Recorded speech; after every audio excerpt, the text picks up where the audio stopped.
Welcome to Spark Infinity Until It Sticks, where raw passion ignites lasting transformation. Each week, we peel back the layers of creative journeys, exploring the triumphs, struggles, and pivotal moments that shape artists and innovators.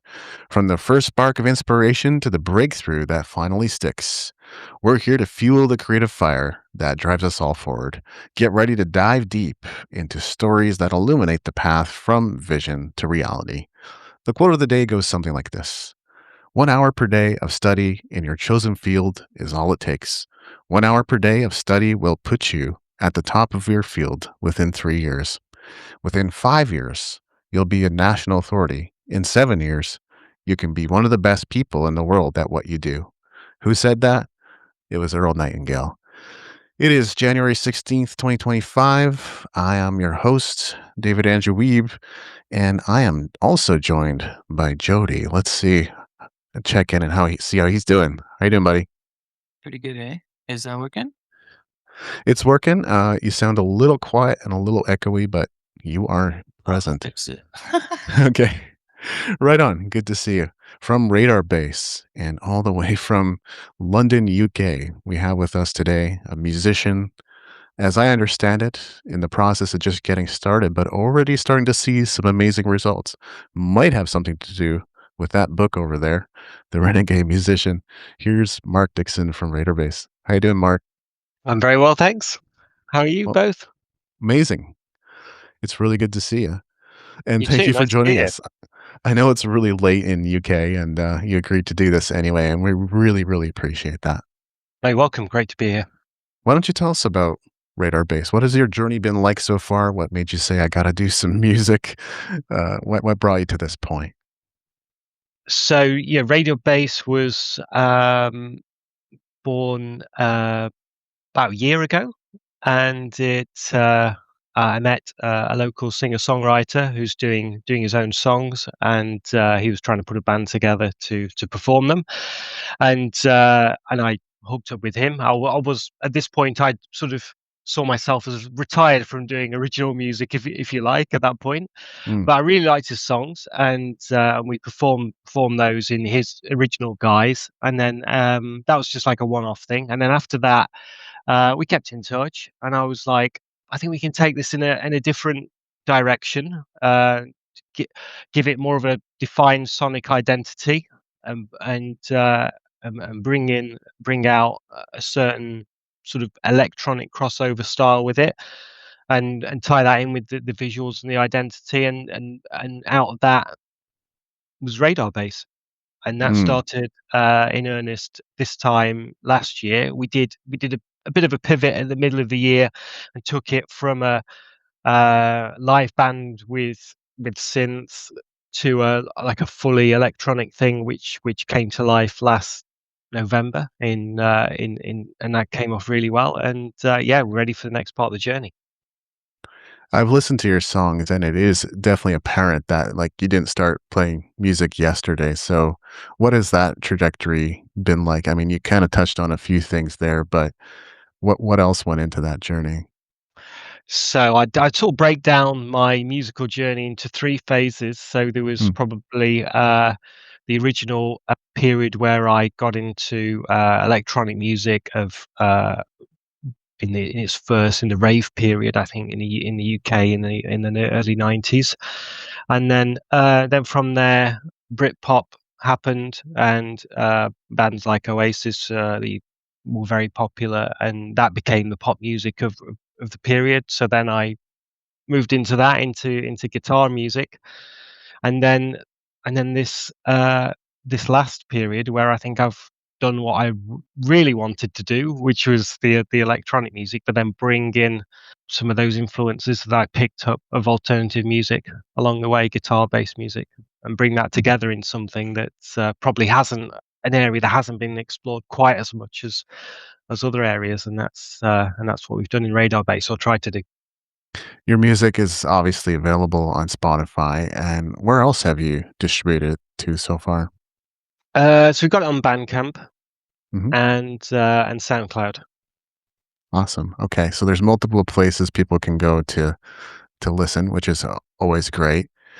What would you say, it sounds like you're basically just getting started in Radar Base. You've got your sound and sounds like you got your members kind of established. What sort of goals do you have for the future of the group?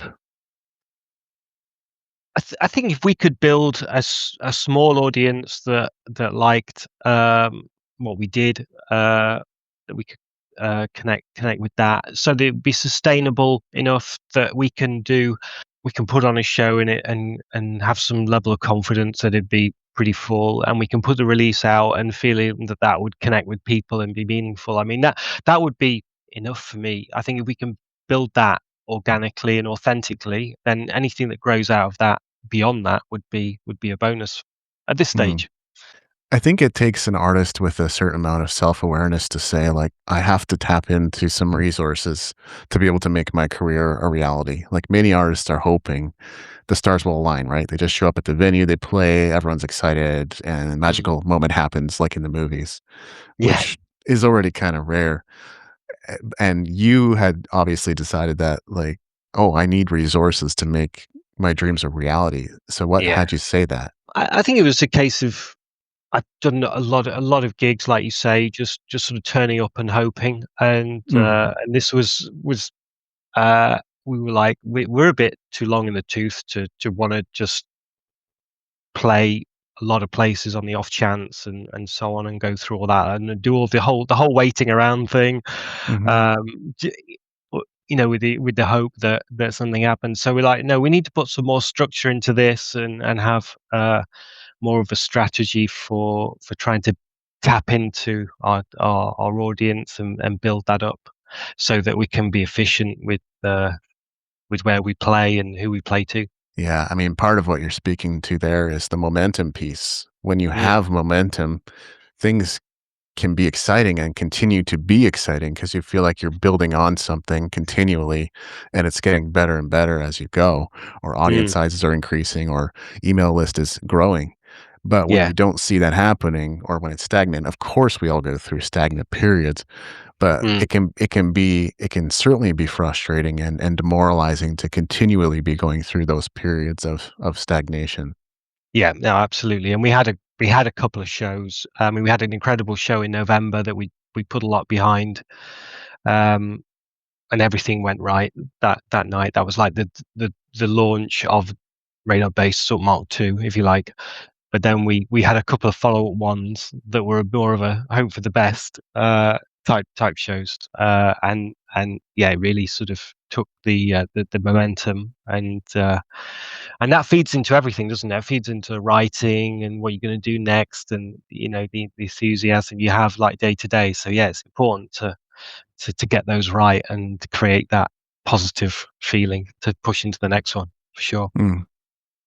And then at some point you stumbled upon my book, the Renegade Musician. It's over there. I did, yeah, yeah. How did you find it?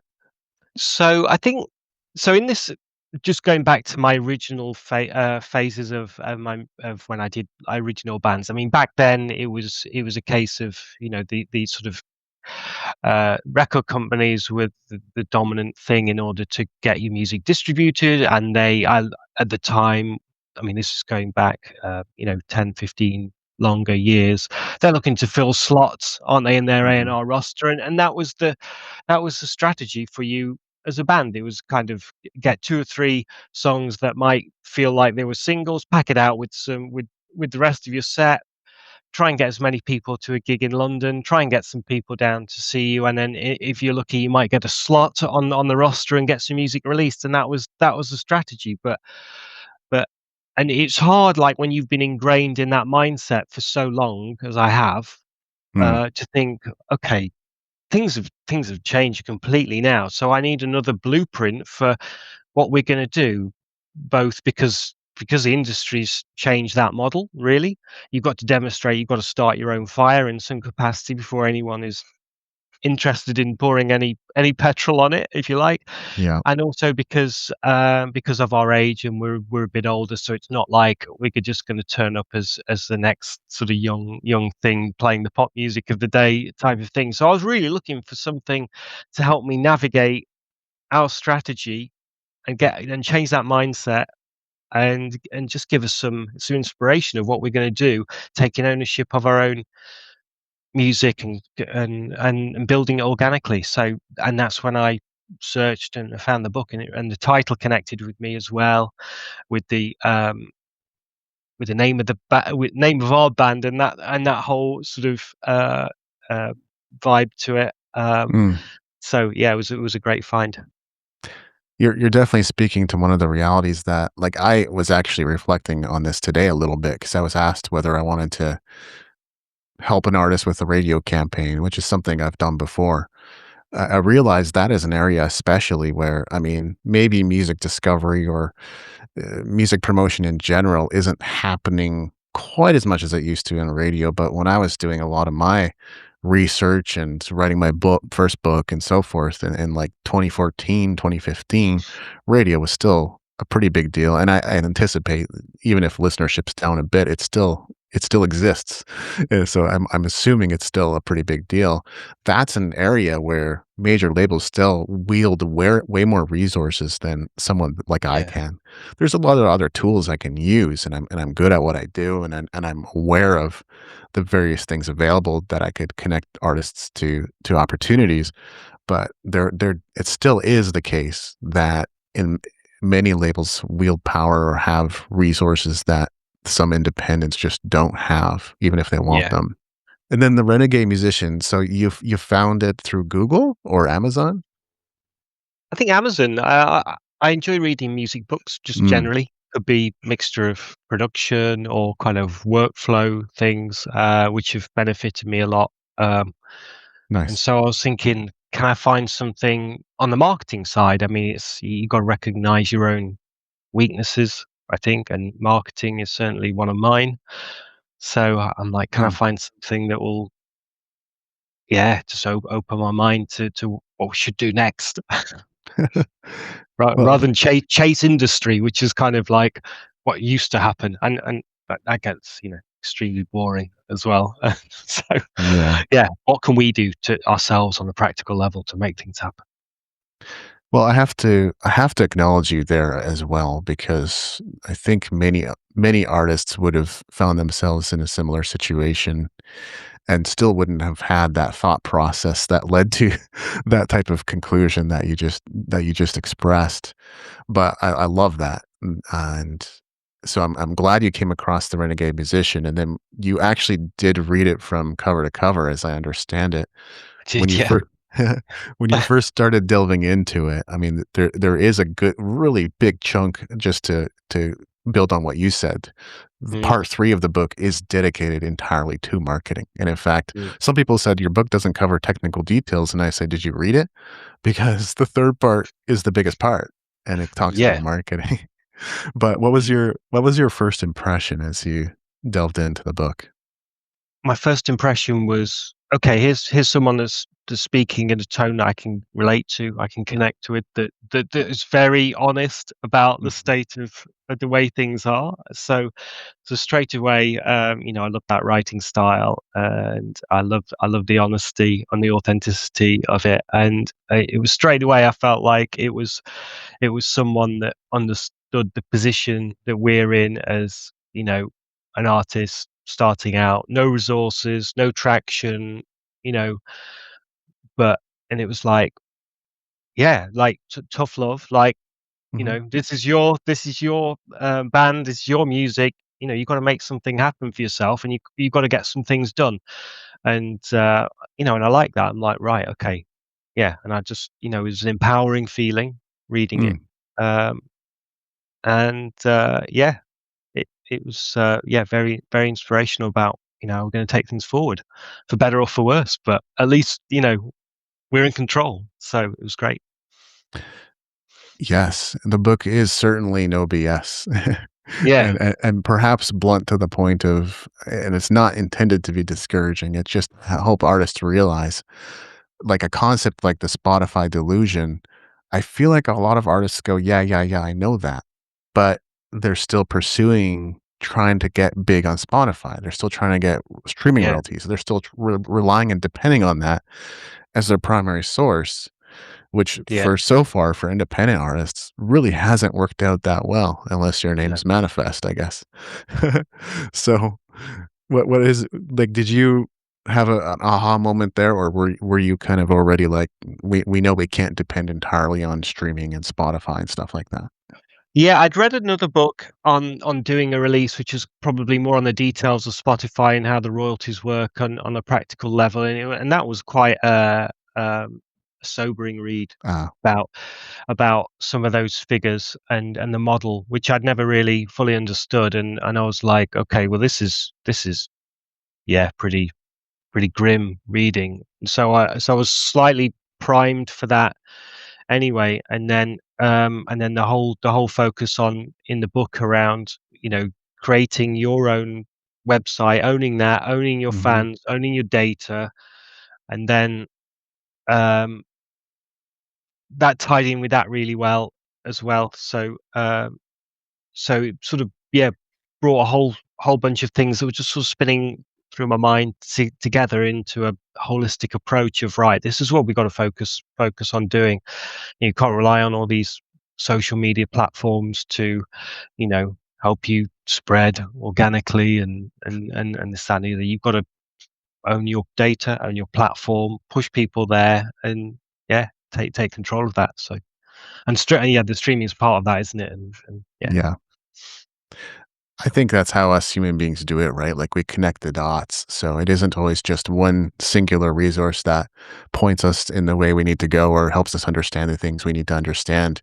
It might be many teachers or many coaches or many books or many podcasts. So it sounds like, yeah, you were pretty studied reaching up to that point or coming up to that point, which is great. I realize now too, based on kind of the theme of the book, that it's not just a Spotify delusion. You alluded to it. Social media delusion, right, yeah, is a big one. yeah. The sales funnel delusion is a big one. It all takes work at the end of the day. It's not I'm not here to say you can't succeed at those things. I'm not saying don't do those things. I'm Mm, actually surprised to find here in 2025 that Facebook is where I'm getting leads now. Facebook is where I'm getting attention and engagement and comments now. Facebook is where I'm building new connections and new relationships and new opportunities. So I'm really, really surprised. I would never have thought that, but you do have to figure out your pathway. yeah, yeah. I was very surprised coming back into doing this band from when I'd done the previous one, which was 10 years prior, how much Facebook had changed. I felt like before on Facebook, I could just put a link up or an invite to like a gig, an event, and and my friends or connections would sort of see it on their feed. They would like it, share it, go to the event, and so on. But it felt like doing that now on the social media platforms, it didn't seem to get any prominence or wouldn't show up for anyone, and it just felt like something's changed in how these platforms are controlling what's shown to people. So I can't rely on them to even, yeah, get just a simple gig invite out. And that's when I thought, okay, we need to we need to make sure that we're on top of this with our own platform. Yeah, absolutely. And sort of I would love to hear because I can explain Spotify delusion. I could even pull up the chapter from my book, but would love to hear what you got from it, what your perspective or how you would explain it to another person, because it is kind of a key concept of the book. I'm not sure I can just beyond it's not really our key focus. I think for it's an Mm, important sort of part of how we distribute the music, but in terms of yeah, where we see revenue coming from and things like that, then it's yeah, we don't really give it too much thought at this stage. yeah, I think that's what it comes down to, right? It Mm, might help you with the promotion side of things. It might help you get some yeah. exposure, but I think that the delusion in large part is the mission statement they have of freeing a million artists. I did all the math and I was like, they're not even close, not even in the No, ballpark yet, right? no, no, exactly. I mean, I, it's such a, it's, yeah, we don't even think, I don't even think, oh, we're going to get any revenue from it, really. I don't even factor that into like, it's like if it happens, is kind of a bonus. in terms of what our expectations are. We're thinking, other gig revenue streams, and hopefully down the line some physical and through distributed through Bandcamp and our own platform ultimately. So I mean that's ultimately what we want to do. But that going back to the book, that starts from building that fan base on the mailing list and going from there really. So I said something about pathways earlier, and that's actually what I wanted you to expand on. Like, what pathways did you become present to, or like what methods or tactics or strategies or approaches did you become aware of as you were reading the Renegade Musician that made you say, "Oh man, I think we can make something work here." So I think there was a lot of things about leveraging your network and making Yeah, connections with people and looking for some like win-wins with other artists and just thinking creatively about that. And it's surprising when you trawl back through all the experiences you've had and you think, well, I met that person and I met that person. Maybe we can help them there. Maybe we can do a remix for them there. Maybe we can help them with some promotion there, or swap some gigs, or um, and look at it, looking at it like that. Really, just reaching out and seeing what you can make happen for yourself like that. So that was something that I really took from it. And since then, um, been doing that to open up like remix opportunities and how we can cross pollinate, shall we say, with other artists to our mutual benefit. yeah, absolutely. I think that's a really good summary or paraphrasing. Like, it really seems to me that what you got out of it was, holy crap, like we need to start making friends or reach out to the people we already know or Yeah, make connections we haven't already had. Like, maybe we yeah, could be introduced by so and so, and that would give us an edge in booking this show or booking this opportunity. yeah, And exactly. Yeah, yeah, and that led to several different things for you, right? it did. Yeah, and it gives us a strategic plan moving forward, because I mean I've got some incredible connections. I think like in the industry, like I know the product manager or the general manager at Domino, for example, but I went to his wedding. I could contact him, but I haven't got anything meaningful to say to him at this stage of our career. But it's a case of we can do other things to build momentum and build where we're at, and then at some point that connection will become relevant. I'll have something interesting to say, and I can sort of. That's just like one example of a number that I've got. So it got me thinking about, right, we need to do this, to do that, to do that, to then open up that conversation, which then could lead to that conversation, and it just kind of suddenly a sort of a framework appeared of how we can build something going forward with that. Yeah. So if I was to highlight anything, it would definitely be what you just said. That's really so important. And you came looking for marketing in the Renegade Musician. Is that something you feel like you got? You feel empowered in that area? I think we're just going into like the final part of the book. Into it gets a little bit more practical with the on that side of it. Probably not quite there yet in terms of leveraging some of that. Right. But I think it's one of those things where I read quickly, and then I thought, what I'm going to do is use this now as a reference point for when we get to these various stages. And we've got enough numbers on the mailing list to think about implementing like the sales funnel, that type of thing, um, and some of the other ways of increasing and maintaining that fan engagement. But we're still at that early stage of like we just need to try and drive people to the mailing list. Absolutely. Right. Number So one. it's a book I'm going to be going back to, I think, time and time again as things hopefully progress.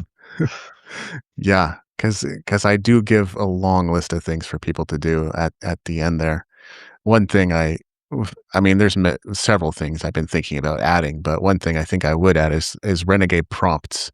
Like, here, go use this prompt with ChatGPT or Claude or something to fashion your bio, and we could put together some fun stuff like that. It wouldn't like completely automate the process. We all know that at the end of the day, Mm, work has to go into this stuff, but Yeah. As far as like summarizing an interview like this, I can take the transcript and put it in AI and have a great summary. So like use it where it gives you efficiencies and make sure you're not using it where, to your detriment and it's not actually furthering your career.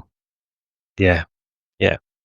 I think one of the things that I was impressed with the book is you can't be too specific in terms of the technical aspects because things Yes. change and the strategies become like ineffective. There's sort of plenty of content around of like how to do this and how to gain this platform to make it give you these results and so on. But you've always got to be open minded to that's going to change. So what I liked about the book is it sort of it was more about mindset and change and a way of approaching these platforms. And yeah, you've got to react to the results that they're giving you all the time and be on top of your numbers there.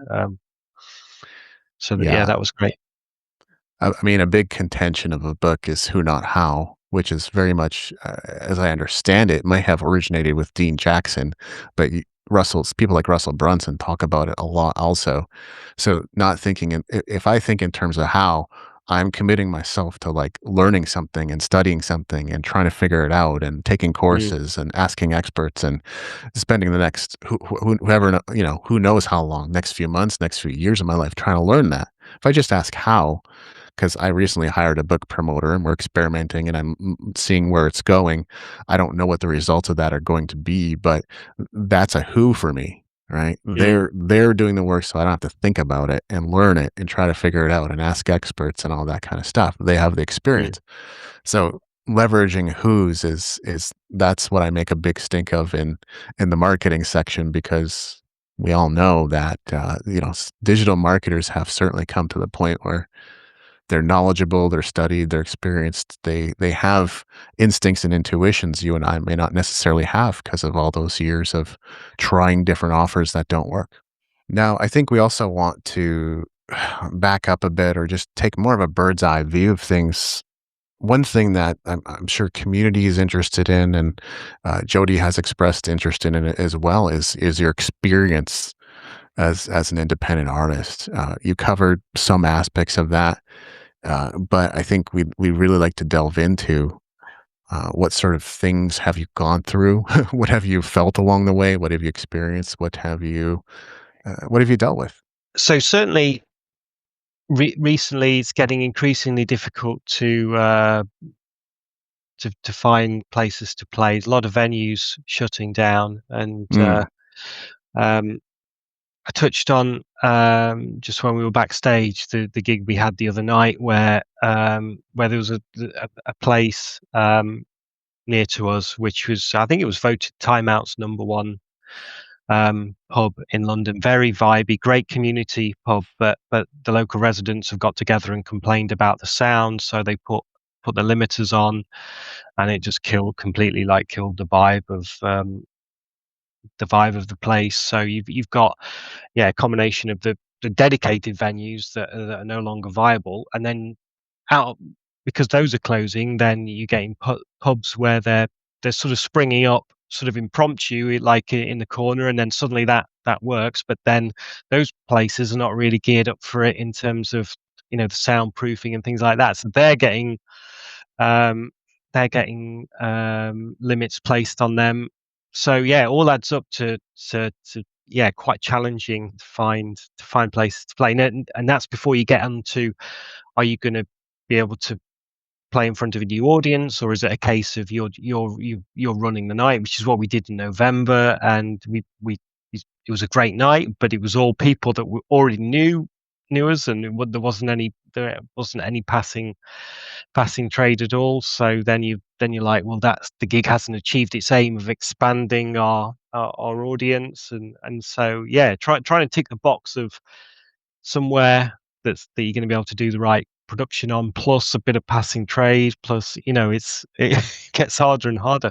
Even in London, I dread to think what it's like in other places that don't have the range of options as well. So that has been a challenge, and we're currently looking for somewhere now local to where we are, where we can start to build a regular night around the band. Maybe we'll play one time, and then we'll DJ the next event and put other bands on and build a bit of local profile like that. So, but yeah, finding places to play is difficult. Yeah. I mean, I feel like we could do an entire show on gig disasters. Might Yeah. have to come prepared with some ideas for that. You've Yeah. expressed a few, and of course, I mean, I'm telling you, because you can't play 300 shows and not have some stories for sure. Mhm. But Yeah.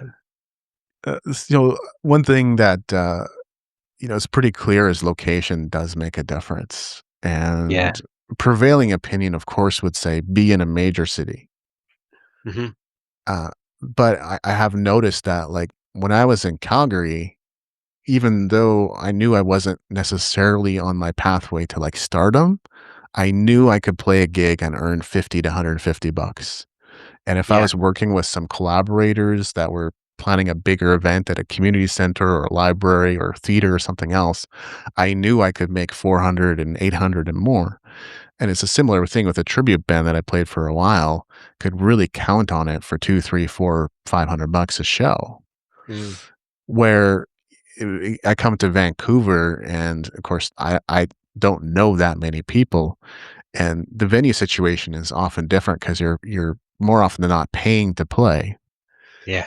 And what you described about London is this whole fluctuation with venues, which I'm Hmm. sure is a challenge if you're trying to get out there and perform more, which it Yeah. sounds like that's like a key part of what you're trying to do right now.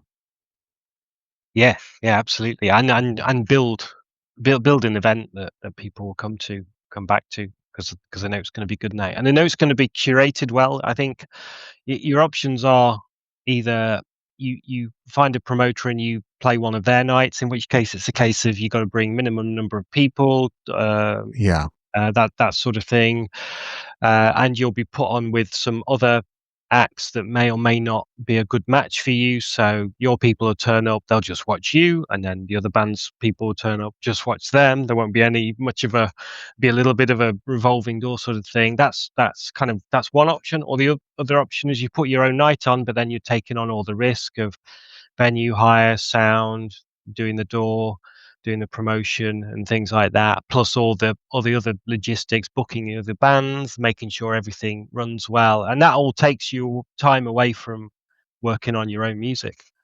So it's yeah, that's a trade-off of the two options. So we sort of going down the route of doing our own thing. I guess in the spirit of take control, make things happen for yourself vibe. But it's not without its challenges. But hopefully, once we get the right venue and we get it established, and then it will tick along, provide us with a good platform to build on. We did a little bit of that last year, taking on all the risks with Clean Slate. My team, Jody was one of the main out organizers, and Carlo as well.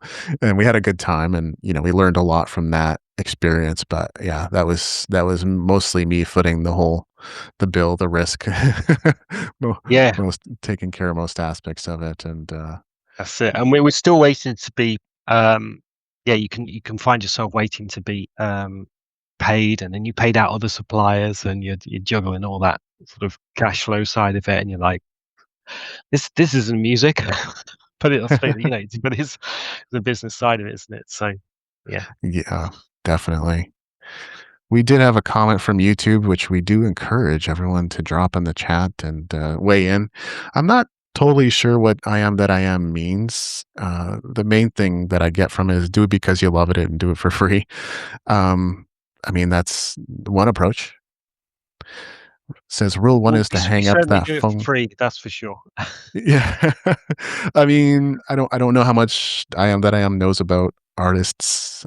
When we get started in the music biz, you almost have to pay for free because you wanna Yeah, gain that live performance experience and actually get good before you get in yeah, front of bigger audiences. Do it because you love it. I agree with that part. Do it for free uh, might be kind of a different, but I don't know. Everyone yeah. is welcome to weigh in. Yeah, I mean, we do it because we love it, and because we sort of there's something in us that we have to.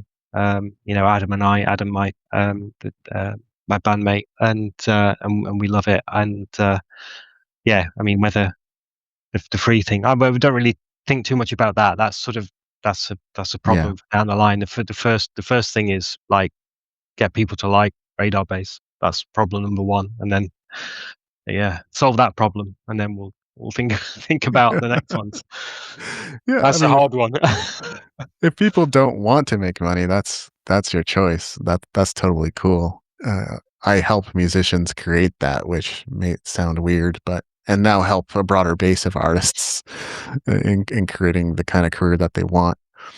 Because I know like it's not just there's not one path, and I think that it's in the Renegade Musician as well. Maybe I didn't highlight it as much as I did in other books, but there's just so many monetization streams when it comes right down to it. And it's really about figuring out which one works for you and then staying consistent and steady with it. That's so Mm. important. One of the things that happened with our single in November is that we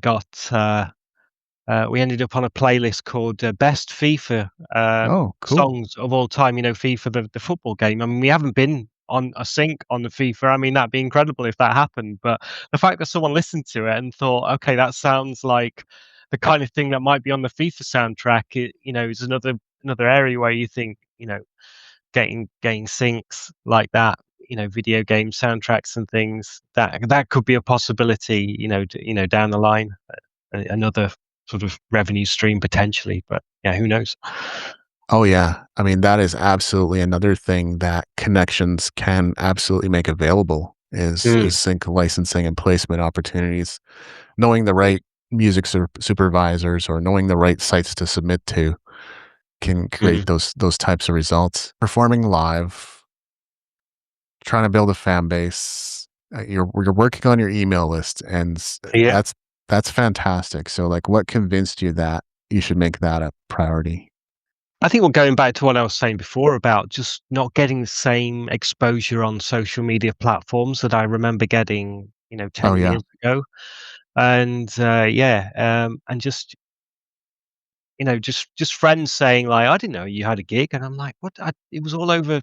You're connected with us, and it was all over there. And I posted, and I invited, and no, I didn't see that sort of thing. And I thought, well, something's not quite right here. We've got to own this data. And it's interesting what you said about the direct mail and the level of engagement on yeah, that versus the yeah. post. That particularly, I was like, actually, yeah, that is. That is something that uh, it's sort of gone in reverse now, and I think that engagement is higher than just sort of scrolling past a kind of bunch of stuff. So that really thought, okay, we've got to do that. And at the moment, we don't have a huge following or anything. So it's sort of a mixture of people we know, and it's on a practical level. You can contact them on WhatsApp, one by one sort of thing. But that's obviously not scalable. So Yeah. and it's also gets a little bit, the first show's fine, we're doing a show, and so it starts to get a bit pestery when you're sort of WhatsApping people, "I'll come to my show again," and they're like thinking, "Oh, this is awkward." Yeah. So it'd be better if they were just like on a mailing list, and it's more of a kind of, I just want to be sure that people know we're playing, not to want to nag them to come. I just want to be confident that when we're playing, people are at least aware and have the choice of going if they want. And I think having a mailing list would be the way of doing that. Very, very well said. And I would have been surprised too. I'm pretty sure in my first book, The New Music Industry, I said, oh, postal mail can work. And now my position is like it could actually be far more effective than digital marketing right now because Yeah. nobody's sending anything in the mail, are they? No. So, and I'm going to be sending along copies of my latest book, Flashes of Elation, to people who pre-ordered it, but they're not just getting the book. I'm going to give them some bonuses. I shouldn't say too much, but I think I'm going to give them 2 more books and a gift card for Right. being patient with me. Mm. And that kind of package that's in the mail, that's like Christmas, right? That's Yeah. why that's why people love ordering from Amazon so much. It's like it's Christmas. And Yeah. so when you get mail like that, you're like, "Oh, yeah. Open rates are 100%, aren't they?" Pretty close. Yeah. Yeah, no, absolutely. Yeah, it's yes, it's just ways to distinguish, um, and something that's like more of a meaningful connection with people. So yeah, it makes a lot of sense. Yeah. So I'm going to turn it around on me. Mark, do you have any questions for me? Yeah. So what are your plans for 2025, and what does Hmm. that look like? And how does that compare to the last year that's gone by? Yeah. Well, I think in the last 6 or 7 months, I kind of got to realizing or seeing the insanity of my own ways. And I think the sooner we can sort of notice what we're doing and how it's not working, the sooner we can make the course adjustment. The problem is it's in a blind spot usually, and we can't see it until we've been in it. Like I completed a 13-year cycle of being completely self-employed, completely entrepreneurial, freelancer, community builder, shifting between roles as necessary, and it was fulfilling and it was great and it was a very prosperous and abundant time in my life. Also dealt with a lot of bullies and jerks, but that's kind of where I was in my life at that time. So I kind of continued another 6 months in a similar way and realized, wow, it's 6 months later. I'm really no further ahead. Uh, I'm several $1,000s less, so that I could have kept that money. Yeah. And expended a lot of energy and time, so I could have been richer in terms of time and energy and relationships and stuff like that. Mm. So, yeah, I mean, it's come down to again focus, which probably sounds pretty obvious to most people, but the focus is these live streams and the podcast and growing my Facebook group. Because I kind of alluded to that earlier. I really never thought of Facebook as being a business platform. I didn't think I could use it that way. I didn't see potential in it. What do I get from posting? A few people commenting saying, "Great, you're so awesome." But what does that do in terms of financial numbers? Which is how an Yeah. entrepreneur thinks. Okay, people might be uncomfortable with that thought listening, but artists might be uncomfortable with that thought. But that's how entrepreneurs think, Yeah, it has to be. Yeah. right? So I think as we continue these interviews, we have the opportunity to grow by 50 to 100 members every single time if we do it right. Like we're here to serve on you. We're here to serve on the people that come and are willing to be interviewed. We're here to serve the people who come back to future episodes and then have conversations with us. And if we do that right, I don't see any way we can't grow this group by 2, 3, 4,000 by the end of this year, Mm. and that's gonna make a lot of things available. Yeah. So look at so what 2000 by the end of 2025. Yeah, That sort of by the end number. of yeah, because the simple math is we can grow by about 50 to 100 members every time we do an interview, Mm. and the only limit to the number of interviews we could do in a week is our own personal availability, right? Yeah. I think like the books obviously reached me here in the UK, Yep. so I think that's a great indication that of the scope for it to spread and connect with me and connect with musicians everywhere looking for a yeah, mindset shift. So Yeah, yeah, that's best of the luck direct with that this year. I think yeah, sounds thank a you. great plan. Yeah. That's the direction things are going, and the reviews have been really good. I think aside from a few people who 'cause you don't know what you're gonna get when people get the book for free and then review it. Hmm. There was one review specifically that was just bonkers. Like, "Well, I live in Nashville, so I know all this already." It was still a 4-star review though, and I was like, "Well, and I don't wanna be cruel, but I went and checked this artist's online profile, and I could see that they were not doing the things I talked about in the book. So, Yeah. you know it, but you don't know it, 'cause Yeah. to know and not to do is not to know. You don't know until you've done it. The bottom Yeah.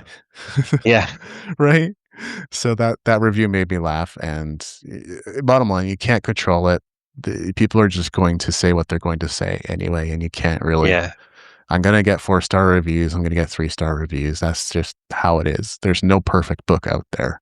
McDonald's gets all kinds of awful reviews. Starbucks, you could name any company, and they have bad reviews if you go looking for them, so Yeah, and I think with music is such an emotive area for some people, and Yeah. some people carry a lot of baggage based on sort of bad experiences and things. So if they read something that doesn't align with their exact expectations of what they think the industry should be, or this, that, and the other, then you could get a bad review on the back of that, which has nothing to do with the quality of the content. So yeah, No, well said. Because if you're on the line all day and not really out in the real world, you could really get stuck on or get fearful about, oh, AI. So like AI is going to take over the music industry, and from now on, it's just going to be AI music.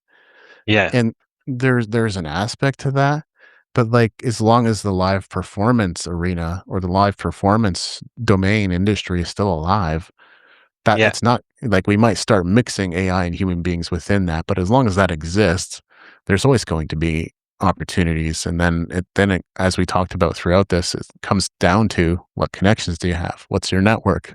Who could you talk yeah, to? Who could you talk to that could lead you to another person or another influencer that can help you on that path? And yeah. No, yeah, absolutely. so And boots on the ground. AI's only ever going to produce music based on the genre, which is by definition is going to be generic music, isn't it? So, Yep. and people don't want generic music; they want something they haven't heard before.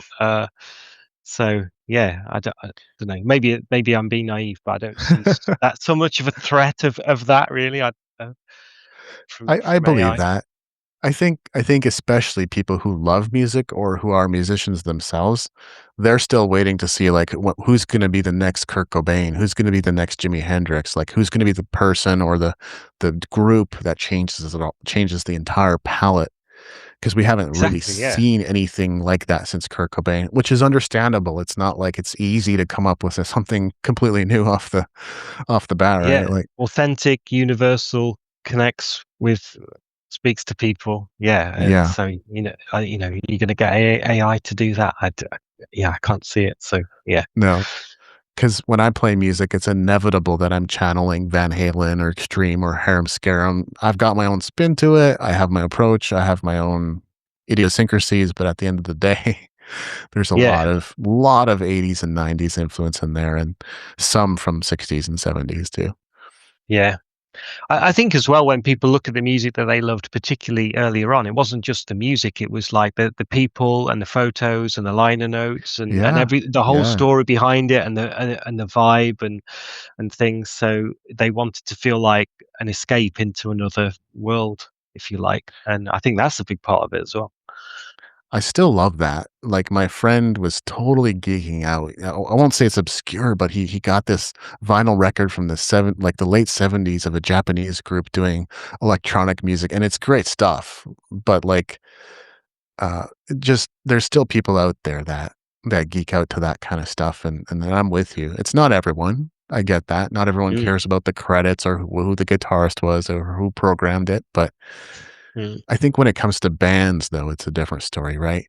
We don't care that there was 13 songwriters on the latest Katy Perry track as much as we like care about like who's gonna sing for Stone Temple Pilots. Like that's far more interesting as far as I'm concerned. yeah, yeah.